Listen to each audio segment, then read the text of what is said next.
কেমন আছেন বন্ধুরা? চলে এসেছি আজ আবার ছাদ বাগানে আপনাদের সাথে নতুন আর একটা ভিডিও শেয়ার করার জন্য।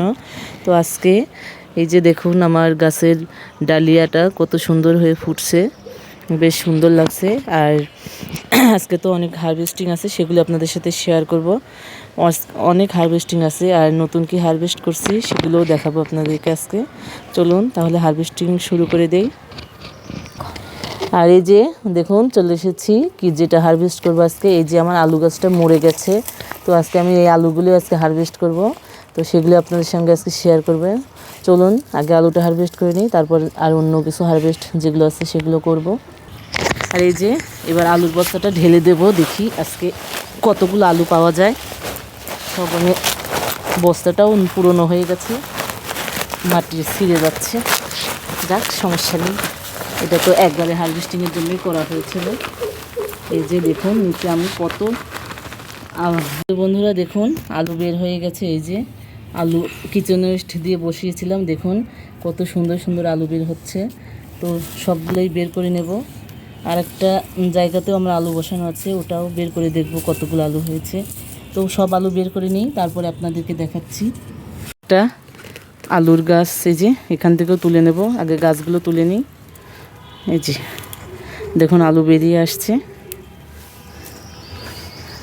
এই যে সব আলু তো নিচে তৈরি হয়ে গেছে। এই যে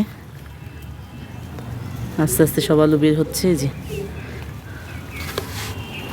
দেখুন এই যে এতগুলো আলু বের হয়েছে আমার দুইটা থেকে।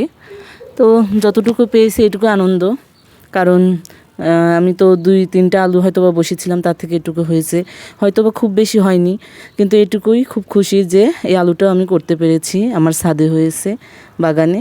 তো ভালোই লাগছে। আলুগুলো রেখে দিই এবং অন্য হারভেস্টিংগুলো করে নিই। চলুন। যে বন্ধুরা দেখুন এখানে ফুলকপিগুলো তৈরি হয়ে আছে, তো ফুলকপিগুলো তুলে নেব। এখানে একটাই আপাতত এখন নেব তুলে। আর এই যে এখানে একটা মরিচ রেডি হয়ে আছে, এটা তুলে নেব।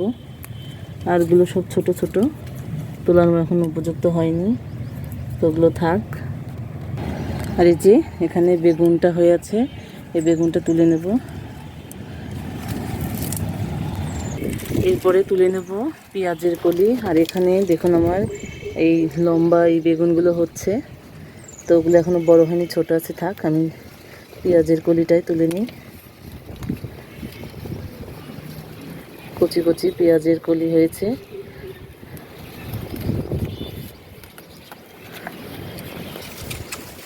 এগুলো সব তুলে নেব। এই যে এখানেও 2-1টা পেঁয়াজের কলি হয়েছে, এর আগেও তুলেছি, আবার এখান থেকে তুলে নিচ্ছি। এই যে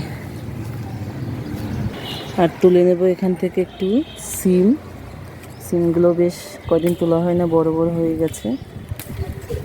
এই যে আর এই যে দেখুন সেই মালবেরি গাছ কত সুন্দর, এই যে মালবেরিগুলো পেকে পেকে আছে, গাছ ভর্তি মালবেরি এসেছে। এটার স্বাদ খুবই সুন্দর, কিছুটা স্ট্রবেরির মতো।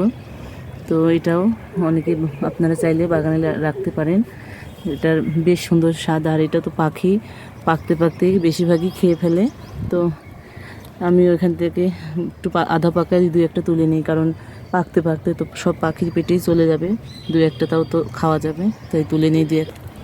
এই যে কয়েকটা পেয়েছি। তো আজকে এই যে এইটুকুই ছিল আমার হারভেস্টিং। কেমন লেগেছে জানাবেন।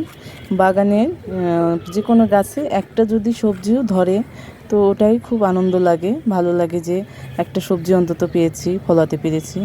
তো এইটুকু যে সবজি আমার এখনও হয়েছে, আমি এটুকু তো অনেক খুশি, কারণ এতটুকু হয়তো বা আশাও করি না সব সময়। ভালো লেগেছে এটুকু তুলে আমার। তো আপনাদের কেমন লেগেছে জানাবেন। ভালো লাগলে ভিডিওটা লাইক কমেন্ট শেয়ার করে দেবেন। আর যারা নতুন বন্ধুরা আছেন তারা ভালো লাগলে সাবস্ক্রাইব করে দেবেন। আর আমার চ্যানেলটা ভিডিওগুলো তাড়াতাড়ি পাওয়ার জন্য নোটিফিকেশনটা অন করে দেবেন, পাশে থাকা বেল বাটনটা চেপে দেবেন। তো ধন্যবাদ সবাইকে, ভালো থাকবেন সবাই। আবার নতুন একটা ভিডিও নিয়ে আপনাদের সামনে চলে আসবো।